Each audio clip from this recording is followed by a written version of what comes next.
طيب هنتكلم بقى النهارده عن حاجه مهمه جدا، وهي الحروف اللي بيتلخبط فيها اولادنا وبيقراوها. ما بييجوا بيكتبوها غلط، بيفتكروا مثلا ان الحرف ده حرف تاني. هنعمل ايه في المشكله دي؟ هتعملي حاجه بسيطه جدا. يعني مثلا هتشوفي ايه الحروف اللي بيتلخبط فيها اولادك. بيتلخبطوا مثلا بين حرف، يا ترى في الكلمه حرف الثاء ولا حرف السين. حرف لازم تقولي له وتعرفيه الفرق بين الحرفين. ايه الفرق بين الحرفين؟ حرف السين وانت بتنطقيه له كده، ما دام هو عنده لخبطه ميزيه شويه. حرف السين بيكون فيه صفير، سنه صفير كده.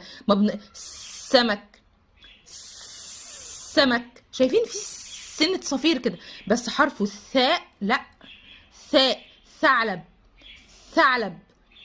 لازم توضحي له الموضوع ده. طيب وحرف الصاد، الحروف اللي متشابهه في المخرج في الاصوات بتاعتها، لازم توضحها، تشرحيها له لوحدها، توضحي، تجيبي له الحروف كده جنب بعض وتقولي له لا ده حرف السين فيه صفير، حرف الثاء ثاء، ثعلب.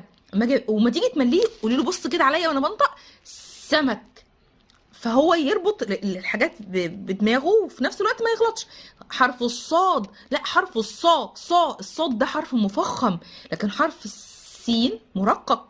بالطريقه دي مش ممكن يتلخبط ابدا بين الحروف المتشابهه. ده بالنسبه للسين والثاء والصاد. وبعدين في حاجه كده اكيده بين الاطفال. الاطفال بتسمع صح تكتب صح ما دام هي اتعلمت الحروف صح. يعني ايه تسمع صح؟ يعني ما ينفعش انا مثلا اقول له، انا هقولها لكم مثلا، هقول له اكتب كلمه ثعلب، ثعلب، واستغرب انه بيكتبها بالسين. طب ما انا نطقتها له غلط.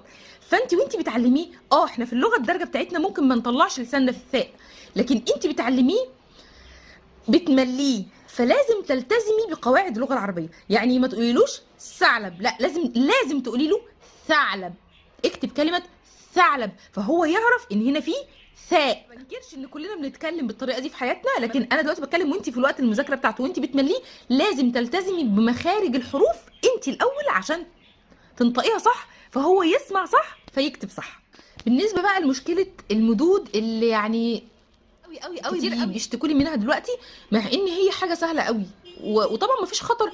عايزين نبقى متفقين على حاجه، ان المرحله الابتدائيه دي كلها الطفل بيتعلم فيها وبيعيد ويزيد ويأكد على اللي اتعلمه.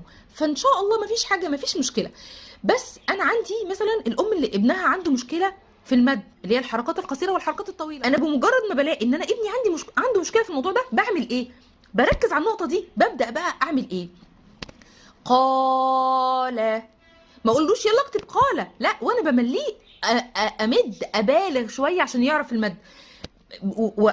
وامثله كتير بقى على كده لحد ما هو يستوعب ويفهم ان في قال، قاف لام بس، وان في قال. اقول له عاد، لازم امد اطول في المد بالالف والمد بالواو. يقول، يلا وانا بمليك بصي حبيبي يلا اكتب كلمه، اكتب يلا يقول. شايفين؟ فهو يعرف لا في مد، اكتب في مد. لازم. وامثله كتير على كده في القراءه وفي الكتابه لحد ما هو يتعلم الحركه القصيره والحركه الطويله. حاجه بقى عايزه برضو نصيحه مهمه قوي لكل الام. حفظي ولاد القران، حفظيه كل يوم من هو صغير كده. يعني وانت بتعلميه القراءه والكتابه حفظيه قران، حفظيه حتى لو 3 ايات في اليوم. شوفي 3 ايات زي ما بيحفظ الاغاني وحافظين حاجات كده فظيعه وبسرعه جدا. الاطفال بتستوعب وبتفهم، وموضوع سهل قوي. بس المشكله فيكي انت. بدل ما تسيبيه مثلا بيسمع اغاني وعمال يسمع، انا مش بتكلم في الحلال والحرام، انا بتكلم ان انت قادره. يعني مش هدخل في قصه الحلال والحرام، انا بتكلم على ان انت موضوع حفظ القران دوت بيفتح مدارك الاطفال بشكل مش طبيعي. الكلمات القرانيه بيبقى ليها واقع كده على مخهم وقلبهم رائع. الطفل اللي بيحفظ قرآن من وهو صغير بيبقى ممتاز في اللغة العربية، وبيبقى عنده قابلية رهيبة ان هو يفهم اي حاجة. سبحان الله، سبحان الله، بيبقى عندهم ملكة كده ان هم يفهموا ويستوعبوا حاجات كبيرة. فانت ابدأي كل يوم معاه قبل ما تبدأوا تذاكروا او تحفظوا او وانتوا بتلعبوا، حفظيه بس 3 ايات. جربي الموضوع دوت وهتلاقي ابنك في اللغة العربية بقى رائع.